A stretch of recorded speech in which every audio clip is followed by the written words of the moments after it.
إن الحمد لله نحمده ونستعينه ونستغفره ونعوذ بالله من شرور أنفسنا ومن سيئات أعمالنا من يهده الله فلا مضل له ومن يضلل فلا هادي له وأشهد أن لا إله إلا الله وحده لا شريك له وأشهد أن محمدا عبده ورسوله أما بعد فإن خير الحديث كتاب الله وخير الهدي هدي محمد صلى الله عليه وسلم وشر الأمور محدثاتها وكل محدثة بدعة وكل بدعة ضلالة وكل ضلالة في النار رب اشرح لي صدري ويسر لي أمري واحلل عقدة من لساني يفقهوا قولي رب أعوذ بك من همزات الشياطين وأعوذ بك رب أن يحضرون أعوذ بالله السميع العليم من الشيطان الرجيم بسم الله الرحمن الرحيم اقرأ باسم ربك الذي خلق خلق الإنسان من علق اقرأ وربك الأكرم الذي علم بالقلم علم الإنسان ما لم يعلم.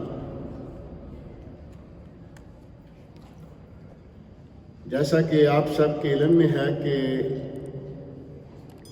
یہ آیات 5 آیات جو کہ میں نے ابھی پڑھی ہیں، چھوٹی چھوٹی 5 آیات، یہ 30ویں سپارے میں سورۃ العلق اس کی پہلی 5 آیات ہیں،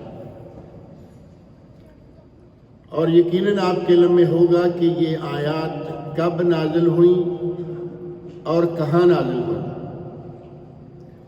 قرآن کریم تو ہم روزانہ پڑھتے ہیں نا، تھوڑا بہت جتنا بھی پڑھتے ہیں، لیکن جب یہ آیات آتی ہیں تو ہمارے سامنے ایک واقعہ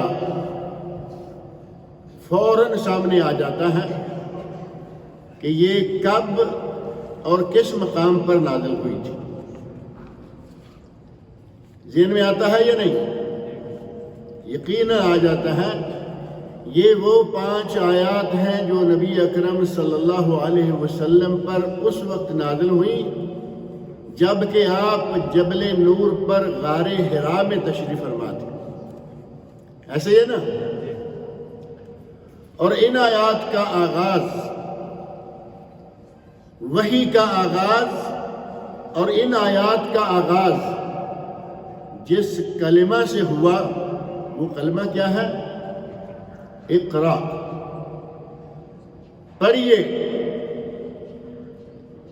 اللہ رب العزت نے اپنے نبی حضرت محمد رسول اللہ صلی اللہ علیہ وسلم کو نبوت عطا فرمائی، اور پہلا حکم، پہلا پیغام یہ دیا کہ پڑھیے. اب وہ تفصیلی واقعہ ہے کہ نبی اکرم صلی اللہ علیہ وسلم کے سامنے جب جبرائیل امین یہ وحی لائے، کہا پڑھیے، تو آپ نے کہا میں نہیں پڑھ سکتا. ما انا بقاری، میں قاری نہیں ہوں، میں نہیں پڑھ سکتا. ایک مرتبہ بھی کہا، دوسری مرتبہ بھی کہا، تیسری مرتبہ حضرت جبرائیل امین نے نبی صلی اللہ علیہ وسلم کو پکڑ کر اپنے ساتھ زور سے بھینچا، چھوڑا، اور فرمایا اقرأ بسم ربک الذی خلق. یہ 5 آیات نبی اکرم صلی اللہ علیہ وسلم نے حضرت جبرائیل امین علیہ السلام کے پیچھے دہرا دی. پہلی وحی، منصب نبوت پر فائز کرنے کا پہلا حکم، اور سب سے پہلا کام کیا کرنا ہے؟ پڑھیے. امام بخاری رحمۃ اللہ علیہ نے اپنی صحیح بخاری میں ایک باب قائم کیا ہے، باب العلم قبل القول والعمل. علم سیکھ لیجئے قبل اس کے کہ آپ کچھ کریں یا کچھ کہیں. یعنی قولی عبادات ہوں یا عملی عبادات ہوں، ان عبادات کو سر انجام دینے سے پہلے کچھ پڑھ لیجئے، کچھ سیکھ لیجئے.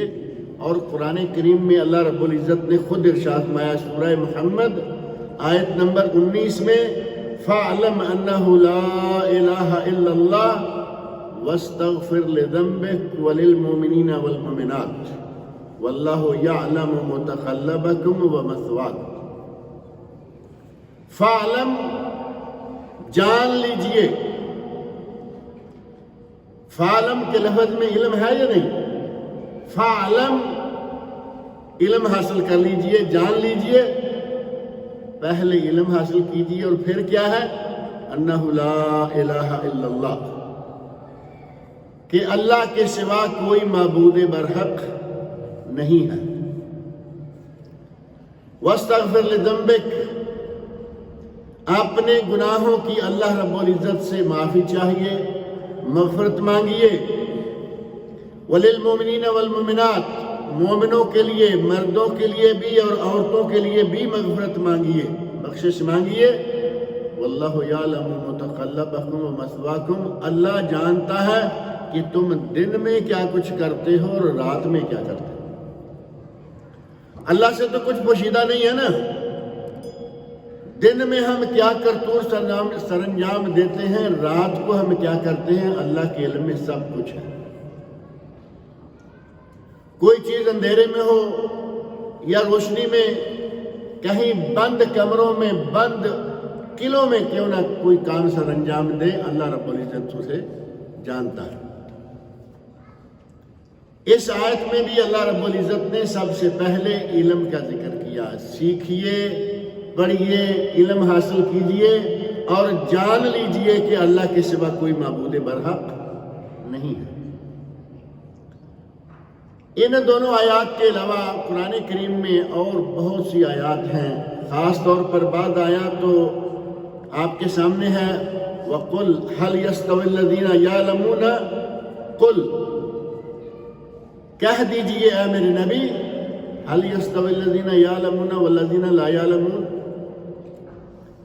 کیا علم والے اور بے علم برابر ہو سکتے ہیں؟ اللہ رب العزت نے نبی صلی اللہ علیہ وسلم کے ذریعے سوال کیا ہے کہ کیا پڑھے لکھے اور ان پڑھ، کیا عالم اور غیر عالم؟ کبھی کبھی عالم اور جاہل کہا جاتا ہے نا، تو غیر عالم کے مقابلے میں جاہل کا لفظ میں بڑا عجیب سا لگتا ہے۔ عالم ہو یا جاہل ہو، میرا خیال ہے اس سے بہت اچھا یہ ہے کہ یہ کہہ لیجئے کہ کوئی عالم ہو یا غیر عالم ہو، پڑھا لکھا ہو، ان پڑھ ہو۔ اب کہیں گے پڑھا لکھا ہو یا اجڑ ہو، ایسے لگتا ہے جیسے آدمی ترجمہ نہیں گالیاں دے رہا ہے۔ اللہ رب العزت نے فرمایا ہے حل یستوی الذین، یہاں سوال نفی کے معنوں میں ہے۔ حل یستوی الذین یعلمون والذین لا یعلمون، پڑھے لکھے لوگ اور ان پڑھ لوگ برابر نہیں ہو سکتے۔ اس آیت میں بھی اللہ رب العزت نے اہل علم کو اور غیر اہل علم کو کہا کہ یہ برابر نہیں ہو سکتے، اور اگر کہیں کہ اللہ رب العزت کی خشیت، اللہ رب العزت کا تقوی اور اللہ رب العزت سے صحیح معنوں میں ڈر کون سکتا ہے؟ جو کچھ جانتا ہی نہیں وہ اللہ سے ڈرے گا کیا؟ اسے نہیں معلوم کہ یہ حلال ہے یا حرام ہے، یہ ڈرے گا؟ اسے تو پتہ ہی نہیں۔ یہ جائز ہے یا ناجائز ہے، اسے علم ہی نہیں۔ اگر صحیح معنوں میں اللہ رب العزت سے کوئی ڈر سکتا ہے تو وہ بھی عالم ہی ڈر سکتا ہے۔ ایک آدمی کے علم میں ہے کہ یہ کام منع ہے، چھوڑ دیا، اللہ کا ڈر دل میں آیا۔ یہ چیز حرام ہے، چھوڑ دی، اللہ سے ڈرتے ہوئے چھوڑ دی، تو یہ تو ہوا اللہ کا ڈر۔ ایک حلال و حرام کا پتہ ہی نہیں، فرق ہی معلوم نہیں ہے، کسی کو وہ چھوڑ دیتا ہے، کسی کو وہ کھا جاتا ہے، یہ ڈر نہیں ہوگا، یہ اللہ کا تقوی نہیں، خشیت الہی یہ نہیں ہے۔ خشیت الہی کے لیے ضروری ہے کہ آدمی جانتا ہو کہ میں کیا کر رہا ہوں اور یہ چیز حلال ہے یا حرام ہے، یہ کام جائز ہے یا ناجائز ہے۔ اسی لیے اللہ رب العزت نے قرآن کریم میں ارشاد فرمایا ہے،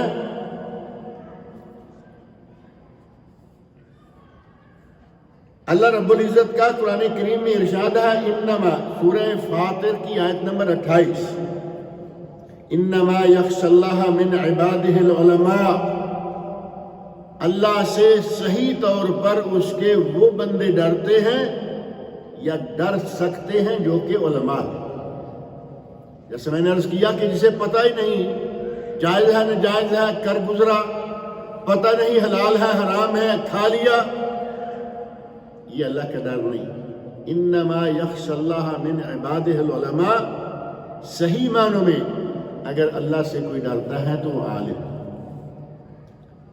اب یہ نہ سمجھ لیجئے کہ عالم صحیح معنوں میں اللہ سے ڈرتا ہے اس سے کبھی کوئی گناہ نہیں ہو سکتا، ایسا نہیں ہے. بلکہ اگر یہ کہا جائے کہ کچھ لوگ اہل علم یقیناً ہیں لیکن باہر کی دنیا ان کی اور ہوتی ہے اور اندر کی دنیا اور ہوتی ہے،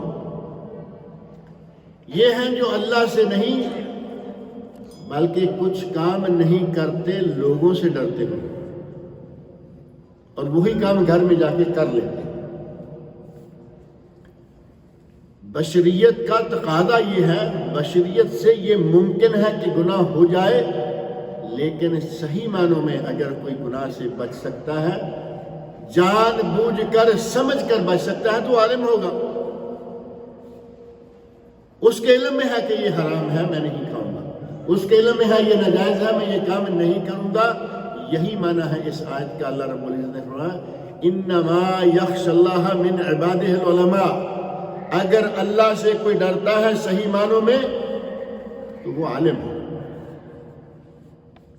اور قرآن کریم کی ایک آیت گزشتہ ایک جمعہ اسی موضوع پر، ایک جمعہ پہلے بھی گزرا ہے آپ کے علم میں ہوگا، جب یہ اسکول شروع ہوئے تھے. اب تو یہ باقاعدہ دوسرے انداز سے شروع ہوئے نا، اب باقاعدہ حاضری ہے، اٹینڈنس ہے اسکولوں میں. اس وقت شروع ہوئے تھے لیکن آن لائن. اس وقت بھی ایک اسی موضوع پر خطبہ تھا اور اس خطبہ کے شروع میں مجھے یاد ہے کہ جو آیت میں نے پڑھی تھی وہ ہے یرفع اللہ الذین آمنوا منکم والذین اوتوا العلم درجات. اللہ رب العزت ان لوگوں کے درجات بلند کرتا ہے جو تم میں سے ایمان لائے اور جو علم دیے گئے. علم دیے گئے یہ کوئی ایسی چیز تو نہیں ہے کہ پلائی جا سکے، یہ گھونٹ کر پلائی جانے والی چیز نہیں ہے کہ دیے گئے. یہ علم وہ چیز ہے جسے حاصل کرنا ہوگا، جسے کہتے ہیں کسبی. بعض امور ایسے ہیں کہ وہ وہبی ہیں، نقطہ ذہن میں رکھنا. بعض امور وہ ہیں کہ جو وہبی ہیں، اللہ نے دے دیے، ہماری محنت اس میں کوئی نہیں. اور کچھ کسبی ہوتے ہیں کہ وہ حاصل کرنے پڑتے ہیں، ان کے لیے محنت کرنی پڑتی ہے. نبوت کا منصب وہبی ہوگا یا کسبی؟ آدمی عبادت کرے، 24 گھنٹے عبادت میں رہے، دن کو روزہ رکھے، رات کو قیام کرے، 10 20 30 40 50 سال ایسا کرے تو کیا نبوت مل جائے گی؟ نہیں ملے گی. کیونکہ نبوت وہ منصب ہے کہ جو کسبی نہیں ہے بلکہ وہبی ہے. یہ اللہ جسے چاہے اسے عطا کرتا ہے. مشرکین مکہ نے کہا اس آدمی کو نبوت بنا دیا ہے جو فقیر ہے، جس کے پاس بادشاہی نہیں، سونا چاندی نہیں. اللہ نے مکہ اور طائف دونوں شہروں میں سے کسی بڑے آدمی کو نبوت کیوں نہیں دی؟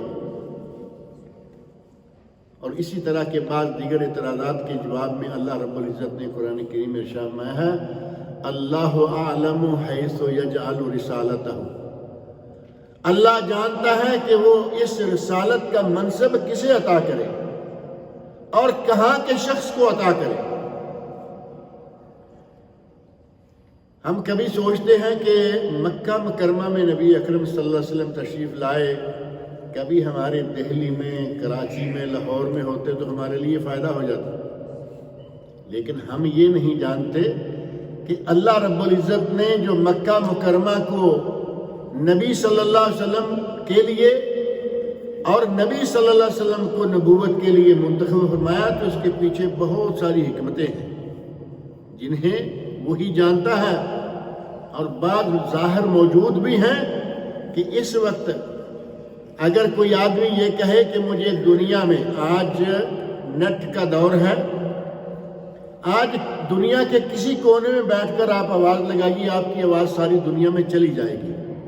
لیکن جس وقت قرآن کریم نازل ہو رہا تھا اس وقت اگر کوئی داعی اٹھتا، کوئی چاہتا کہ میں اللہ کے پیغام کو پوری دنیا میں پہنچاؤں گا، اس کے لیے سب سے مناسب ترین اس دنیا کا درمیانی خطہ مکہ مکرمہ ہی بن سکتا تھا۔ مکہ مکرمہ کو ام القریٰ کہا جاتا ہے، یہ معروف نام ہے نا، معروف نام ہے ام القریٰ، تمام بستیوں کی ماں، تمام بستیوں کا وسط، ساری دنیا کے بالکل عین درمیان میں مکہ مکرمہ آتا ہے۔ یہ کسبی نہیں، یہ وہبی منصب ہے، لیکن علم یہ وہبی ہے، لیکن اس کے لیے کسب کرنا پڑتا ہے۔ کسب کا معنی تو مشہور ہے نا، کسب پنجابی میں کہتے ہیں کیا کر رہے، یہ کیا کسب کیتا ہے، اور کسب کا معنی کمانا، عربی کا لفظ بھی ہے، اردو میں بھی یہ استعمال ہوتا ہے۔ یہ علم کمانے سے حاصل ہوگا، پڑھنے سے حاصل ہوگا۔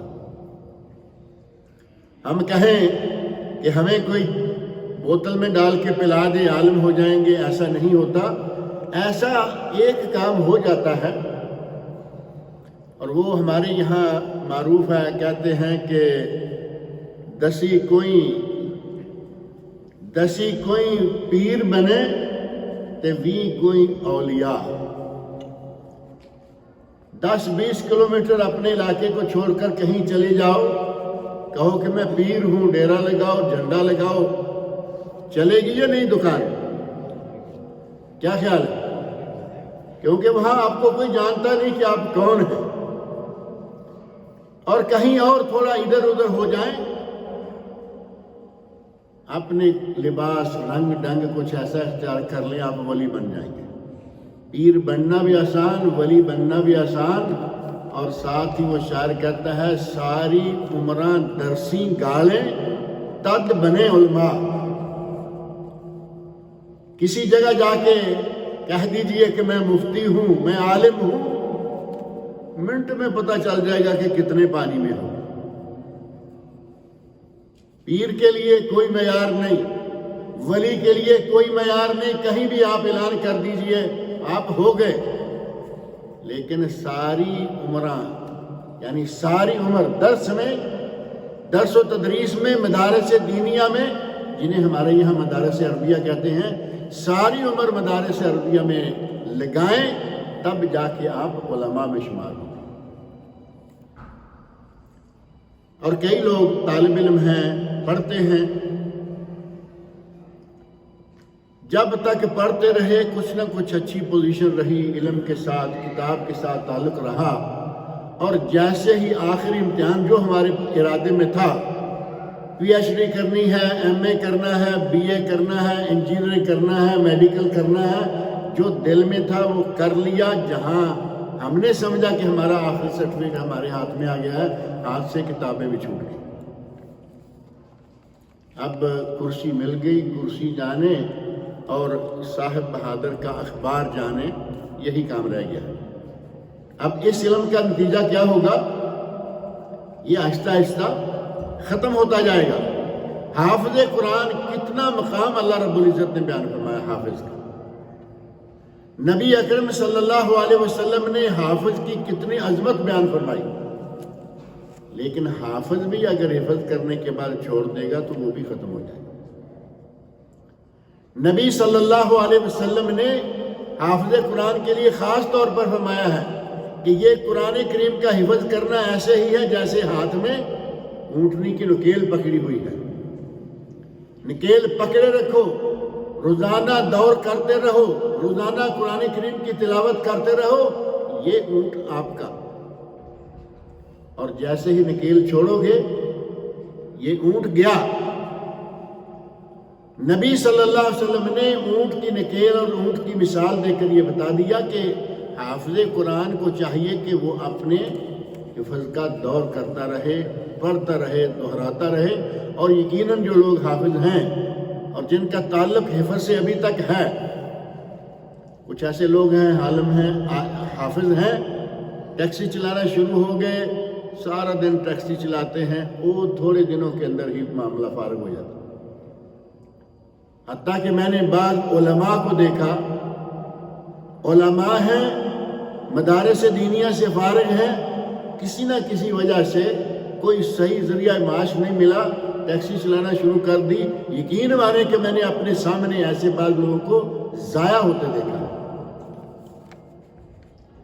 پتہ ہی نہیں چلتا کہ یہ آدمی عالم ہوگا، کبھی یہ پڑھا ہوگا، گویا کہ وہ بالکل کورا ہو جاتا ہے۔ ایسا بھی نہیں ہونا چاہیے، پڑھیں اور پڑھتے رہیں۔ اور اطلب العلم من المہد الی اللحد عربی میں مشہور ہے یہ۔ علم کب سے لے کے کب تک پڑھتے رہنا چاہیے؟ مہد سے لے کر، مہد کیا ہے؟ پالنا، یہ اس میں بچے کو ڈالتے ہیں گہورا۔ مہد سے لے کر لحد، اور لحد قبر۔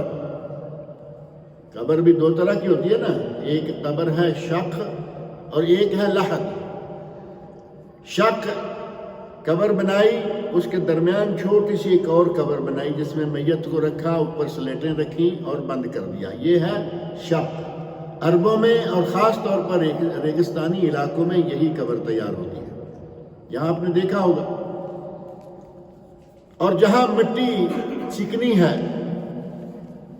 چکنی یعنی پانی ڈالنے سے وہ آٹے کی طرح جڑنے والی بن جاتی ہے، اس علاقے میں عموماً یا ان علاقوں میں شق نہیں بلکہ لحد بنائی جاتی ہے۔ اور نبی اکرم صلی اللہ علیہ وسلم کو اللہ نے یہ شرف عطا فرمایا کہ آپ کی قبر لحد کی شکل میں بنائی گئی۔ عموماً وہاں دونوں طرح کی قبریں بنتی تھی، لیکن آپ کی قبر لحد کی شکل میں بنائی گئی۔ اور مشہور ہے کہ مہد سے لے کر لحد تک، یعنی ہوش سنبھالنے سے لے کر مرنے تک، جب تک ہوش ہے پڑھتے رہو، علم سیکھتے رہو، علم کو دہراتے رہو، تو وہ علم آپ کے ساتھ رہے گا۔ چھوڑ دو گے تو یہ معاملہ ہاتھ سے نکل جائے گا۔ اللہ رب العزت نے اس علم کو اتنا مقام عطا فرمایا، اور ساتھ ہی ہمارے لیے اس علم کے حاصل کرنے کو فریضہ بھی قرار دے دیا۔ جس کام کا نبی اکرم صلی اللہ علیہ وسلم حکم دیں وہ فریضہ ہوگا یا نہیں؟ اور نبی صلی اللہ علیہ وسلم کی حدیث میں صاف طور پر یہ الفاظ موجود ہیں، طالب العلم فریضۃ علی کل مسلم۔ طالب العلم فریضۃ علی کل مسلم، اور بعض روایات میں مسلمہ کا لفظ بھی ہے جس پر اہل علم نے کلام کیا ہے، لیکن مسلم کے لیے کافی ہے کہ وہ مردوں عورتوں دونوں کے لیے ہو۔ یہ سارا گاؤں مسلمانوں کا ہے، اس میں کون کون لوگ ہوں گے؟ صرف مرد ہوں گے؟ اس میں مرد بھی ہوں گے، عورتیں بھی ہوں گی۔ اسی طرح اگر صرف مسلمان کہا جائے تو اس کا معنی یہ نہیں کہ یہ مردوں کے ساتھ خاص ہو گیا۔ قرآن کریم میں کہیں کہیں اللہ رب العزت نے مردوں اور عورتوں دونوں کو باقاعدہ دونوں کا ذکر کیا ہے، لیکن اگر مطلقاً اسلام مسلمان کہیں، مومن کہیں، مسلمان کہیں، مرد بھی شامل ہیں، عورت بھی شامل ہیں۔ اور اس حدیث میں نبی اکرم صلی اللہ علیہ وسلم فرماتے ہیں طالب العلم فریضۃ علی کل مسلم، ہر مسلمان، اب چاہے وہ مرد ہے چاہے وہ عورت ہے، اس پر علم کرنا فرض ہے۔ اور یہ فرض کفایہ ہے، یہ بھی ذہن میں رہیں کہ فرض کفایہ ہے۔ کچھ لوگ مفتی کے درجے تک، عالم کبیر، وہ درجہ جسے کہا جا سکتا ہے کہ امت کی صحیح طور پر رہنمائی کرنے کے لیے اس کے پاس پورا علم ہو، جتنا بھی زیادہ سے زیادہ ممکن ہے۔ لیکن طالب علم تو میں اور آپ سارے ہو سکتے ہیں یا نہیں؟ عالم ٹھیک ہے، العلماء ورثۃ الانبیاء، نبی صلی اللہ علیہ وسلم کی مشہور حدیث ہے کہ علماء انبیاء کے وارث ہیں۔ علماء انبیاء کے وارث ہوتے ہیں، اور وارثوں کو پیسہ ملتا ہے، ان وارثوں کے لیے پیسہ نہیں ہے، بلکہ نبی صلی اللہ علیہ وسلم نے ارشاد فرمایا انما العلماء ورثۃ الانبیاء، علماء انبیاء کے وارث ہیں، لیکن ان کو ورثہ میں دولت نہیں ملتی، کیونکہ انبیاء ورثہ میں دولت چھوڑ کے نہیں جاتے۔ انبیاء اکرام جو کچھ چھوڑتے ہیں وہ صدقہ امت کے لیے ہو جاتا ہے، جیسا کہ نبی اکرم صلی اللہ علیہ وسلم کا واقعہ بڑا معروف ہے، جس میں باغ فدق کا مسئلہ ڈال کے شیعہ نے ایک عجیب بکھیڑا کھڑا کر رکھا ہے۔ نبی صلی اللہ علیہ وسلم نے خود فرمایا تھا، نحن معاشر الانبیاء لا نورث اور لا نورث، ہم جو انبیاء ہیں ہم کسی چیز کی وراثت نہیں چھوڑتے، ما ترکناہ صدقہ، ہم جو کچھ چھوڑتے ہیں وہ صدقہ ہوتا ہے۔ انبیاء کی وراثت صدقہ مال، لیکن علماء کس چیز کی وراثت لیے ہوئے ہیں؟ علم کی وراثت۔ علماء کے پاس دعوت و ارشاد کی ذمہ داری کی وراثت، علماء کے کندھے پر یہ وراثت جو ہے اللہ رب العزت نے ہمیں اہل علم کو عطا فرمائی، اور آپ ہم سب اگر کوشش کریں تو انشاءاللہ اپنے نبی صلی اللہ علیہ وسلم کے وارث بن سکتے ہیں۔ ممکن ہے یا نہیں؟ تھوڑا سا وقت چاہیے، اور وہ وقت روزانہ چاہیے۔ اگر کہنا کبھی کبھی کسی درس میں ہو کے آ گئے، کبھی کبھی کوئی کتاب پڑھ لی، روزانہ تھوڑا تھوڑا پڑھنا شروع کر دیں، انشاءاللہ آپ متبحر عالم بن جائیں گے۔ اور ہم نے اپنے اساتذہ میں سے بعض ایسے لوگوں کو دیکھا کہ شادی کے بعد پڑھنا شروع کیا تھا، اپنے وقت کی، اپنے ملک کی سب سے بڑی دانشگاہ کے سب سے بڑے مدرس قرار پائے، شیخ الحدیث۔ کسی مدرسے میں ایک شخص شیخ الحدیث عموماً ہوتا ہے، جو کہ سب سے آخری کلاس کا مدرس، صدر المدرسین اور بخاری شریف پڑھانے والے ہوتے ہیں۔ ہمارے استاد گرامی جن سے میں نے بخاری شریف پڑھی ہے، اللہ نے انہیں یہ شرف عطا کیا تھا کہ شروع میں وہ تعلیم کی طرف نہیں آئے، شادی کے بعد بال بچے میں آ کے انہوں نے یہ سلسلہ شروع کیا، اور اپنے ملک کی سب سے بڑی درسگاہ فیصل آباد میں جامع سلفیہ کے نام سے اس کے شیخ الحدیث بنے۔ تو یہ نہ سمجھے کہ بڑے ہو گئے والی کوئی بات نہیں، پڑھتے رہیں، قطرہ قطرہ میں شوت دریا، ایک ایک قطرہ کر کے بھی کہیں پڑھتا رہے تو دریا بن جاتے ہیں۔ بارش جو ہے ایک ایک قطرہ ہوتی ہے یا نہیں؟ اللہ رب العزت کی قدرت دیکھیں، بارش چاہے کچھ بھی ہو رہا ہو، قطرے سے قطرہ نہیں ملتا، آخر میں آ کے قطرہ ہی گرتا ہے۔ ہوا چل رہی ہوتی ہے، چاہیے تو یہ کہ اتنے قطرے آ رہے ہیں، ہوا کا تھپیڑا آئے اور سارے کو پانی اکٹھا کر کے نیچے گرا دے، کبھی نہیں ہوگا، اور آپ کبھی نہیں دیکھیں گے۔ قطرہ قطرہ ہی رہے گی، چاہے کتنی آندھی کیوں نہ چل رہی ہے، کیونکہ اللہ جانتا ہے کہ یہ قطرے اکٹھے کر کے گرائے گئے، فصل تباہ ہو جائے گی، کئی چیزیں ضائع ہو جائیں گی۔ ایک ایک قطرے سے دریا بن جاتا ہے، ایک ایک کنکر سے پہاڑ بن جاتا ہے۔ اور اگر آپ تھوڑا تھوڑا وقت روزانہ نکالیں گے تو آپ انشاءاللہ عالم بن جائیں گے، اور اگر عالم تک نہیں پہنچتے تو طالب علم تو ہم ہیں یا نہیں؟ اور طالب علم کا مقام اللہ رب العزت نے اپنے نبی صلی اللہ علیہ وسلم کے ذریعے ہمیں کیا بتایا ہے؟ من سلک طریقا یلتمس فیہ علما، جو علم حاصل کرنے کے راستے پر چل پڑا، سہل اللہ لہ طریقا الی الجنہ، اللہ اس کے لیے جنت کا راستہ آسان کر دیتا ہے۔ یعنی اپنے آپ کو طالب علم بنائیے، جنت کی راہ پہ آپ چڑھ جائیں گے۔ صحیح مسلم میں یہ الفاظ موجود ہیں، اور فرمایا وَإِنَّ الْمَلَائِكَةَ لَتَضَعُ أَجْنِحَتَهَا لِطَالِبِ الْعِلْمِ رِضًا بِمَا يَصْنَعُ۔ طالب علم جب شرعی علم حاصل کرنے کے لیے کتاب کھولتا ہے، چلتا ہے، بیٹھتا ہے، نبی صلی اللہ علیہ وسلم فرماتے ہیں کہ اللہ کے فرشتے اس کے لیے اپنے پر بچھاتے ہیں، اللہ کے فرشتے اس کے لیے پر بچاتے ہیں. کہاں میں آپ اور کہاں اللہ کے فرشتے. لیکن طالب علمی کی شکل اختیار کر جائیں تو اللہ رب العزت ہمیں یہ مقام عطا کر دیتا ہے، جیسا کہ نبی اکرم صلی اللہ علیہ وسلم کے ارشاد میں ہے. اور فرمایا ان العالم لیستغفر له من فی السماوات ومن فی الارض. عالم ہو گئے تو زمین و آسمان کی ہر چیز آپ کے لیے اللہ سے مغفرت طلب کرے گی. حتی الحیتان فی الماء، یہاں تک کہ سمندروں کی تہوں، پانی کی تہوں کے نیچے مچھلیاں. وفضل العالم علی العابد کفضل القمر علی سائر الکواکب. عالم کی عابد پر ترجیح کتنی ہے، فضیلت کتنی ہے. ایک آدمی ساری رات عبادت کرتا ہے، دن کو روزہ رکھتا ہے، اور دوسرا آدمی ساری رات عبادت نہیں کرتا، دن کو روزہ بھی نہیں رکھتا، لیکن وہ دن کا ایک حصہ علم حاصل کرنے میں صرف کر رہا ہے.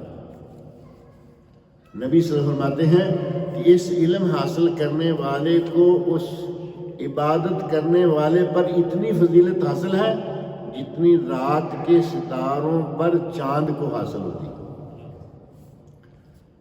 جس رات میں چاند ہو ستارے نظر آتے ہیں؟ ستارے نظر ہی نہیں آتے. کہیں کوئی بڑے بڑے ستارے تھوڑے سے ہیں جو نظر آ جاتے ہیں، ورنہ جس دن چاند اپنے جوبن پہ ہو ستارے سارے کے سارے غائب. نبی صلی اللہ علیہ وسلم فرماتے ہیں کہ عالم کا عام آدمی پر جو عبادت میں مصروف ہے اس پر اتنا درجہ بھاری ہے جتنا کہ ستاروں پر چاند کا بھاری ہوتا ہے. اور آگے فرمایا وَإِنَّ الْعُلَمَاءَ وَرَثَةُ الْأَنْبِيَاءِ، علماء انبیاء کے وارث ہیں. وَإِنَّ الْأَنْبِيَاءَ لَمْ يُوَرَّثُوا دِينَارًا وَلَا دِرْهَمًا. ان الانبیاء لم یورثوا دینارا ولا درہما. انبیاء نے کوئی دینار یا درہم وراثت میں نہیں چھوڑا. وانما ورثوا العلم، انہوں نے علم چھوڑا ہے. فمن اخذہ اخذ بحظ وافر، جس نے یہ وراثت علم حاصل کر لیا اس نے انبیاء کی وراثت میں سے بہت بڑا حصہ حاصل کر لیا. اگر نبی پاک صلی اللہ علیہ وسلم کی صرف یہی ایک حدیث اپنے سامنے رکھی جائے تو ہمیں بڑی آسانی سے اتنا کر لینا چاہیے کہ دن میں 1-8 گھنٹہ جو ہے وہ علم حاصل کرنے پہ صرف کر لیں. کیا یہ کوئی بڑا مہنگا سودا ہے؟ آپ اندازہ کریں، مچھلیاں آپ کے لیے دعائیں مانگیں. ایک حدیث میں ہے وَالنَّمْلَ فِي جُحْرِهَا، چیونٹیاں اپنی بلوں میں آپ کے لیے دعائیں مانگیں. زمین و آسمان کے درمیان جتنی بھی مخلوقات ہیں وہ ساری کی ساری آپ کے لیے دعائیں مانگیں. کون سا سودا مہنگا ہے؟ اپنا کام بھی کیجئے، اپنا کام کیجئے، جتنا ضروری ہے آرام بھی کیجئے، لیکن درمیان میں سے تھوڑا سا وقت علم حاصل کرنے کے لیے نکالیے. یہ نہ ہو کہ یا کام یا آرام، دو ہی کام نہ ہو، بلکہ تیسرا چھوٹا سا کام جو ہے اس کی ذمہ داری بھی اٹھا لیں تو انشاءاللہ العزیز ہم طالب علم تو ہو جائیں گے اور یہ درجہ پانا ہمارے لیے آسان ہو جائے گا. نبی صلی اللہ علیہ وسلم ارشاد فرماتے ہیں ملعونۃ الدنیا، الدنیا ملعونہ، اور ملعونۃ الدنیا ملعون ما فیہا، دنیا ملعون ہے، دنیا میں جو کچھ ہے ملعون ہے. الا ذکر اللہ وما والاہ، سوائے اللہ کے ذکر کے اور ہر وہ چیز جو اللہ کے ذکر کی طرف لے جاتی ہے، جس کا اللہ کے ذکر کے ساتھ تعلق ہے. وعالما ومتعلما، عالم جو سیکھ چکا، متعلم جو سیکھ رہا ہے، اور ساتھ ہی اللہ کا ذکر اور اللہ کے ذکر سے متعلقہ ساری چیزیں. اللہ کا ذکر سبحان اللہ الحمدللہ، نماز اللہ کا ذکر ہے یا نہیں؟ نبی صلی اللہ علیہ وسلم فرما رہے ہیں ان چیزوں کے علاوہ جو کچھ بھی ہے یہ دنیا کا حصہ ہے، ملعون ہے. اور ایک حدیث میں نبی اکرم صلی اللہ علیہ وسلم فرماتے ہیں ان اللہ عز وجل وملائکتہ واہل السماوات والارض حتی النملۃ فی جحرها وحتی الحوت لا یصلون علی معلم الناس الخیر. زمین و آسمان کے درمیان کی ہر چیز، پانی کی مچھلیاں اور بلوں میں چیونٹیاں، یہ ساری کی ساری معلم الخیر پر درود بھیجتی ہیں، یعنی اس کے لیے دعائیں مانگتی ہیں، معلم الخیر۔ اور یہاں ایک بات میں ذکر کر دوں کہ یہ بہت سارے فضائل جو ہیں ان کا عمومی تعلق شرعی دین سے ہے، شرعی علم سے ہے، علم شریعت کتاب اللہ اور سنت رسول۔ لیکن اس کا یہ معنی بھی نہیں ہے کہ دوسرا کوئی علم حاصل کرنا جائز نہیں یا اس کے حاصل کرنے میں وقت لگانا کوئی گناہ ہے۔ آپ خیر کے لیے کوئی بھی علم حاصل کریں وہی اجر و ثواب ہے، اصل معاملہ ہے نیت کا۔ صحیح بخاری شریف کی پہلی حدیث ہے انما الاعمال بالنیات، عملوں کا دار و مدار نیتوں پر ہے، عملوں کا دار و مدار نیتوں پر ہے۔ آپ نے میڈیکل سیکھا، دل میں خالص اللہ کے لیے یہ نیت رکھی ہوئی ہے کہ میں غریبوں کی، مسکینوں کی، محتاجوں کی، مریضوں کی مدد کروں گا، آپ کا وہ علم سیکھنا بھی اجر و ثواب، اور جو کام کریں گے وہ بھی اجر و ثواب، اور جو روٹی کما کے کھائیں گے وہ بھی اجر و ثواب۔ لیکن اس کا تعلق ہے نیت سے۔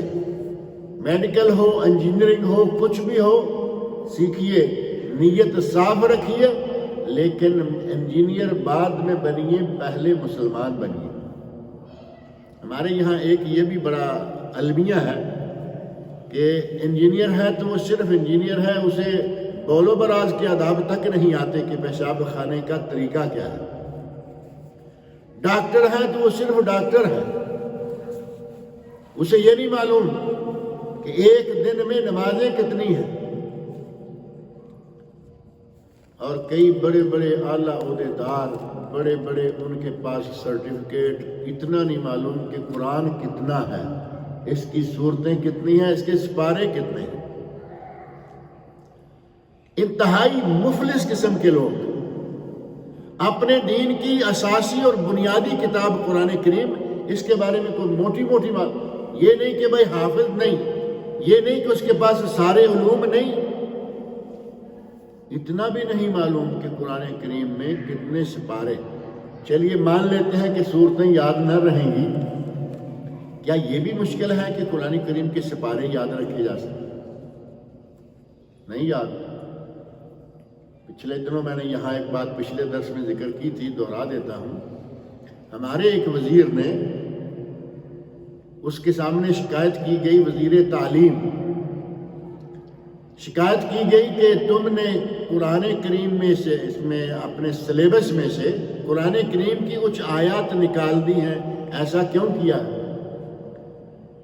پوری آیات کیوں نہیں رہنے دیں جو کہ پہلے سے تھیں؟ تو وہ صاحب بڑے فخر سے کہتے ہیں بھائی ہم نے کیا کرنا تھا، ہم نے کیا نکالا ہے، ہم تو دل سے چاہتے ہیں کہ آپ کو پورے 40 سپارے پڑھائیں۔ فخر بھی کیا تو ستیہ ناش کر لیا اپنے علم کا۔ ہم تو چاہتے ہیں کہ طالب علموں کو پورے 40 سپارے پڑھائیں، اور یہ منسٹر آف ایجوکیشن، وزیر تعلیم ہے، جس ملک کے، جس وزارت کے وزیر کا یہ حال ہوگا وہاں کیا ہوگا؟ اللہ تعالی ہمارے حال پر رحم فرمائے۔ نبی اکرم صلی اللہ علیہ وسلم فرماتے ہیں من یرد اللہ بہ خیرا یفقہہ فی الدین، اللہ جس کے ساتھ خیر و بھلائی کا ارادہ کرتا ہے اسے دین کی سمجھ عطا کر دیتا ہے۔ دین کی سمجھ، فقاہت، یعنی دین کا علم، اور سارے معاملات ختم ہو جاتے ہیں۔ علم ایک ایسی چیز ہے کہ جس کا تعلق مرنے کے بعد بھی بندے سے قائم رہتا ہے۔ علم ان چیزوں میں سے، 3 چیزوں میں سے ایک ہے۔ نبی صلی اللہ علیہ وسلم کا ارشاد معروف ہے، حدیث ہے کہ جب آدمی مر جاتا ہے اس کا سلسلہ عمل منقطع ہو جاتا ہے۔ اذا مات ابن آدم انقطع عنہ عملہ الا من 3، بندہ مر گیا، عمل کا سلسلہ ختم ہو گیا، لیکن 3 چیزیں جاری رہیں گی، باقی رہیں گی۔ اور وہ 3 چیزیں کیا ہیں؟ نمبر 1 صدقہ جاریہ، اپنی زندگی میں مسجد بنا گیا تھا، اپنی زندگی میں مدرسہ بنا گیا، اپنی زندگی میں کسی جگہ ٹیوب ویل لگا گیا پانی کے لیے مسجد میں۔ بعض علاقے ایسے ہیں کہ جن علاقوں میں پانی نہیں ہوتا یا بہت دور ہوتا ہے، غریب آدمی کے بس میں نہیں ہے، مسجد دیکھا کہ مسجد والے بڑی مشکل میں مبتلا ہیں، وہاں وہ ٹیوب ویل لگا دیا۔ یہ جب تک پانی دیتا رہے گا، چلتا رہے گا، اس آدمی کو ثواب پہنچتا رہے گا۔ یہ آدمی مر چکا ہے یا زندہ ہے، مرے ہوئے کو بھی اللہ اس کا ثواب پہنچاتا رہے گا۔ صدقۃ جاریہ۔ اور دوسرا او علم ينتفع بہ، یا پھر وہ علم جس سے لوگ فائدہ اٹھاتے رہیں گے، اور وہ کئی شکلوں میں ہے۔ حافظ قرآن ہے، اس نے آگے طالب علموں کو کچھ کو حفظ کرا دیا، یہ سلسلہ چلتا ہی چلا جائے گا، وہ آگے حفظ کرائیں گے۔ کسی نے کوئی کتاب لکھ دی، دینی کتاب لکھ دی، جب تک وہ کتاب چھپتی رہے گی، بٹتی رہے گی، پڑھی جاتی رہے گی، ثواب ہوتا رہے گا۔ مصنف کو جس نے چھپوائی، پیسہ خرچ کیا، اس کو ثواب ہوتا رہے گا۔ جو تھوڑی لے کے تقسیم کر رہا ہے اسے بھی اس کے حصہ کے بقدر ثواب ملتا رہے گا۔ اور تیسری چیز ہے ولد صالح یدعو لہ، اس کا بیٹی بیٹا اولاد، اس کی اولاد اس کے مرنے کے بعد جو دعائیں اس کے لیے مانگتی ہیں، اس کا ثواب بھی اسے پہنچتا رہتا ہے۔ اور اگر اولاد کو کچھ ایسا رنگ دیا کہ یہ دنیا میں کامیاب ہو جائے، اور دین ہو نہ ہو، نماز ہو نہ ہو، روزہ رکھے نہ رکھے، اس کی پرواہ نہیں، کامیاب ہونا دنیا میں، تو ظاہر ہے کہ نہ وہ بیٹا کبھی مسجد میں داخل ہوگا، نہ نماز پڑھے گا، دعا کب مانگے گا وہ؟ میرا خیال ہے جس وقت اس قسم کے لوگوں کا ایسا پیارا بیٹا، جب ان کی موت واقع ہوتی ہے تو پیارے بیٹے کو دعائے جنازہ بھی نہیں آتی، کیا یہ پہنچائے گا اپنے ابا حضور؟ اللہ رب العزت سے میری دعا ہے کہ وہ ہمیں علم سیکھنے کی توفیق عطا فرمائے، ہمیں ساری عمر طالب علم رکھے، اور ہم شریعت کے علم کو حاصل کریں اور کسی کے محتاج نہ رہیں۔ بہت سارے، یقین مانیں، بہت سارے مسائل ہمارے حل ہو سکتے ہیں اگر ہم تھوڑا سا توجہ کے ساتھ پڑھنا شروع کر دیں۔ ہمیں جو بہکایا جاتا ہے نا، رنگ رنگ قسم کے، آج ہمارے ملکوں میں کتنے مذہب، کتنے دین، کتنا کیا، کتنے مسلک، کتنی لائنیں، کیا کیا کچھ چل رہا ہے۔ اگر ہم کچھ پڑھنا شروع کر دیں تو یہ چیزیں سمجھیں کہ ہم ان سے کسی حد تک بے نیاز ہو جائیں گے، اور انشاءاللہ ہم ان کے ہتھے چڑھنے سے بھی بچ جائیں گے۔ اللہ رب العزت مجھے اور آپ سب لوگوں کو نیک عمل کی توفیق عطا فرمائے۔